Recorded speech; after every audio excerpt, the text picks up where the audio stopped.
Assalamualaikum warahmatullahi wabarakatuh. Selamat datang kembali teman-teman di channel Manusia Setengah G Kodrat.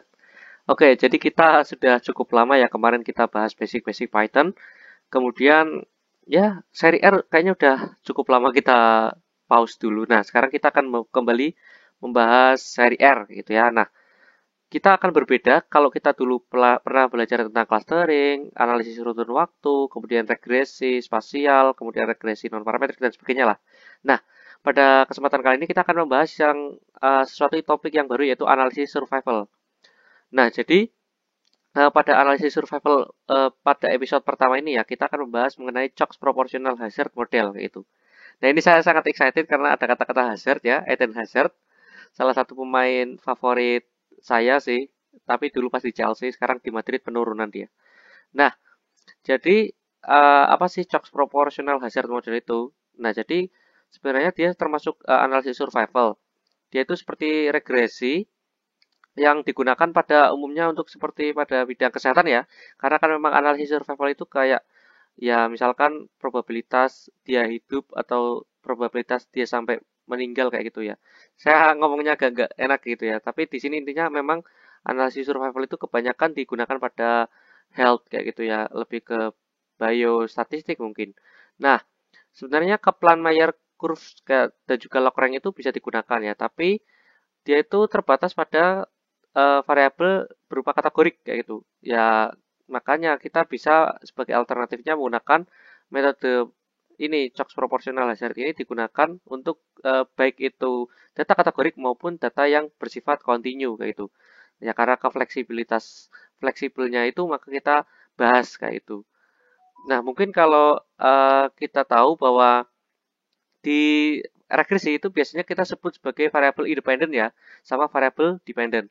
Nah, kalau variabel independen pada analisis survival sendiri, di literatur-literatur kayak paper dan sebagainya itu biasanya kita sebut sebagai covariates kayak itu. Jadi jangan bingung ya, ada perbedaan istilah di sini.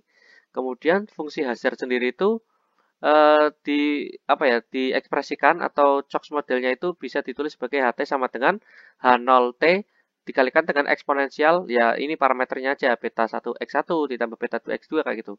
Ini seperti regresi logistik kalau kalian ingat. Jadi eksponensial dipangkatkan dengan parameternya dikali dengan x yang bersesuaian kayak gitu ya. Nah, kalau H0-nya sendiri itu sebagai baseline hazard sebenarnya kayak gitu. Nah, kalau mungkin bisa disebut sebagai konstanta lah ya.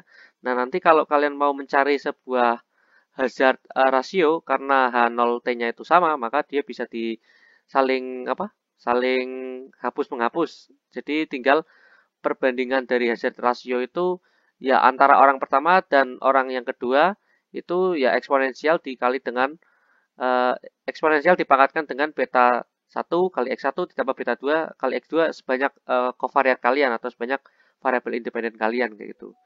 Nah, mungkin kita langsung ke R ya. Pokoknya di sini adalah kita akan mencari peran dari si covariat atau variabel X-nya apakah signifikan atau tidak dan juga kita akan mencari hazard ratio. Jadi kayak semacam apakah orang pertama itu lebih beresiko dibanding orang kedua atau sebaliknya kayak gitu.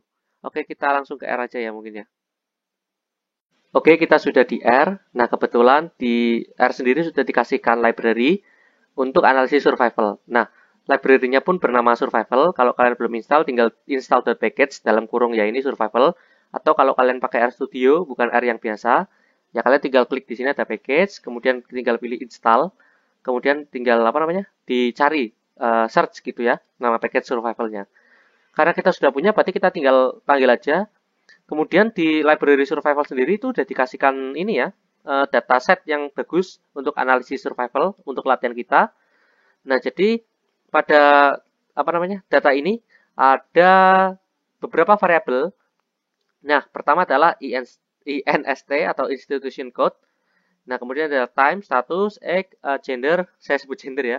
Kemudian ph.ecoc, ph.carnot kayak gitu ya. Banyak lah variabel-variabel ini mungkin lebih ke biologi ya, lebih ke biologi yang paham apa isinya. Misalkan ph.carnot itu kan Karnofsky performance itu kan ya saya kurang tahu ya sebagai statistisi yang bukan terjun langsung di kedokteran. Nah, yang penting nanti adalah di variable time dan status. Karena nanti kan kalau di sintak seperti dalam regresi itu sebagai variable y-nya kayak gitu ya. Nah, kemudian kalau yang sisanya, misalkan X dan sebagainya itu kayak bisa dipilih lah untuk covariatnya. Bisa satu covariat atau satu variabel bebas, atau juga bisa beberapa variabel bebas sekaligus atau beberapa covariat. Nah, untuk latihan yang pertama ini kita pakai satu variabel bebas atau satu covariat dengan pilihannya gender aja deh.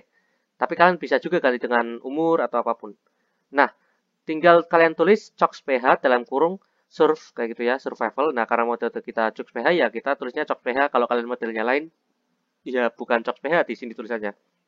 Kemudian untuk yang sisi kiri dari tanda ini, seperti tanda regresi ini, kita pakai dua ya, time dan status. Kemudian sisi kanannya ya variabel bebas kita, ini ya gender. Kemudian tinggal kalian panggil kalian run. Habis itu kita panggil. Nah, hasilnya ada beberapa output, ada p value, z value-nya, z test, kemudian ada likelihood ratio test, ada juga koefisiennya dari si variabel bebas atau intinya parameternya misalkan kayak gitu. Nah, tapi di apa di output ini tuh kurang lengkap gitu. Kalau kalian pakai summary itu lebih lengkap. Jadi saya clear dulu ya. Kalau pakai summary ada beberapa tes yang akan muncul juga. Nah, jadi di sini ada wall test, score log rank test kayak gitu ya. Jadi ada tambahan-tambahan lebih lengkap lah. Nah, pertama kita lihat di signifikan statistical signifikannya atau z-testnya. Kalau kalian bisa lihat di sini ada min 3,176 itu z-test value kita. Kita perlu bandingkan dengan z-tabel yang ada di bagian belakang buku-buku statistik kalian ada, atau juga kalian bisa searching tabel Z kayak gitu ya. Nah, tapi karena di R sendiri sudah dikasihkan probabilitas secara langsung, jadi kalian nggak perlu repot-repot cari Z tabel, tinggal kalian baca ininya. Ketika nilai probabilitasnya itu kurang dari alfa 5%, atau kalian alfanya 1%, ya berarti sesuaikan aja. Jadi ketika nilai ini itu kurang dari alfa kalian, nah maka dia signifikan. Karena ini kurang dari 0,05 sebagai alfa saya, maka dia signifikan. Jadi berpengaruh sih si gender itu terhadap kesembuhan pasien atau meninggal enggaknya pasien tadi ya waktu survivalnya gitu. Nah, kemudian kita lihat di sign-nya atau apa namanya? Simbol tandanya lah negatif atau positif. Kita ingat bahwa si female apa saya belum sebutkan tadi ya. Oke, belum ya.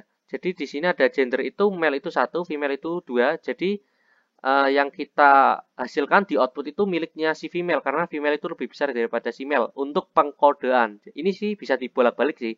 Cuma untuk kasus kita itu female yang 2, male-nya yang 1. Jadi pada output ini miliknya si female.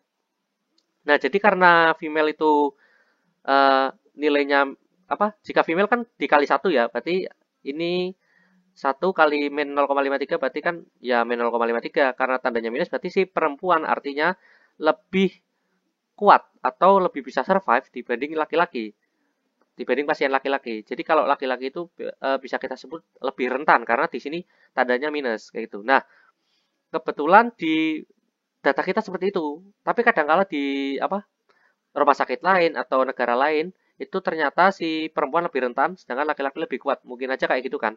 Nah, itu tidak masalah.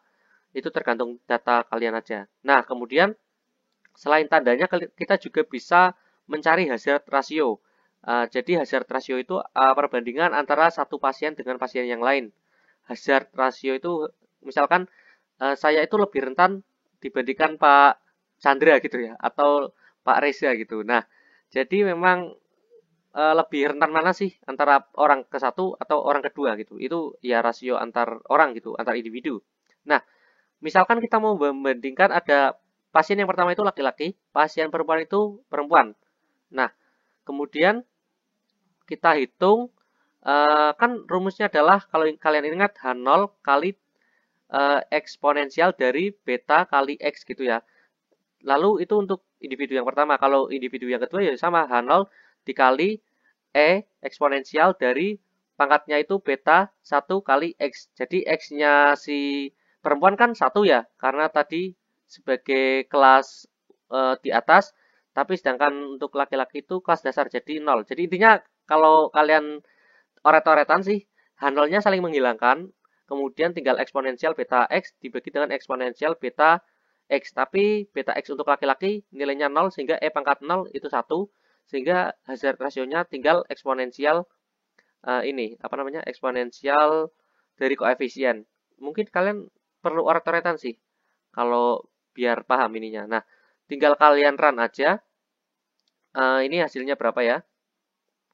Jadi hasilnya 0,588 atau kita bisa bulatkan menjadi 0,59 gitu ya. Nah, jadi intinya di sini adalah hazard perempuan itu 0,59 kali dari hazard laki-laki. Jadi memang ya hampir setengahnya ya. Berarti perempuan itu lebih survive atau laki-laki itu berpeluang lebih cepat meninggal atau lebih rentan meninggal hampir 2 kali lipat dari si perempuan, pasien perempuan itu.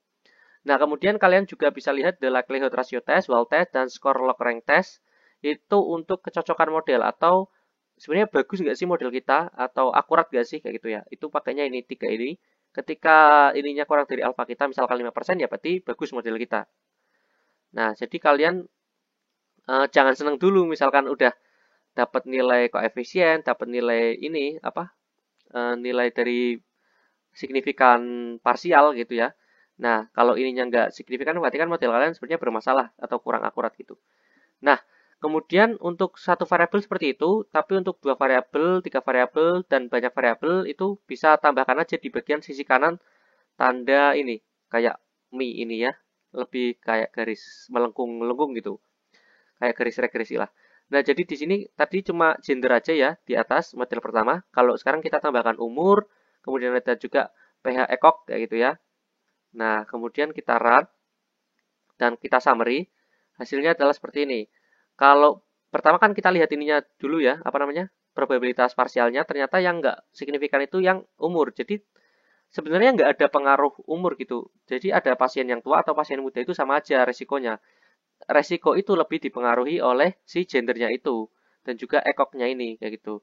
Jadi umur itu nggak terlalu berpengaruh lah dalam penelitian ini kayak gitu ya. Mau dia pasien tua atau muda sama aja bisa terkena serangan paru-paru itu dahsyatnya itu sama aja gitu. Nah, kemudian kalian bisa lihat tandanya juga memang kalau perempuan itu memang di sini pada penelitian ini lebih survive karena nilainya minus jadi menurunkan resiko intinya itu kalau dia perempuan dia menurunkan resiko kematiannya. Kemudian setelah kita lihat tandanya kemudian probabilitas Z-nya gitu ya, signifikan parsial.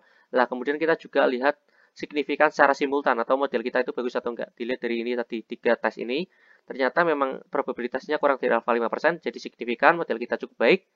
Kemudian kalau kalian mau ngitung hazard ratio ya tinggal masukkan nilai koefisien-koefisien ini pada persamaan yang kita tampilkan di PPT, yaitu H0 kali eksponensial pangkat beta 1.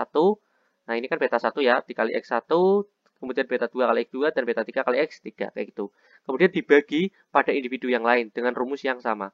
Oke, mungkin cukup sekian. Semoga kalian paham. Kalau kalian kurang jelas atau butuh metode apa kayak gitu, bisa saran di komen. Tapi mungkin saya agak lama juga karena ya kalian itu ada macam-macam ya requestnya, jadi saya bingung yang mana dulu dan juga saya pengen ada topik-topik yang ingin saya bahas tapi nggak kalian request malah. Ya, jadi seperti itulah, mohon bersabar dan see you next time. Bye bye. Assalamualaikum.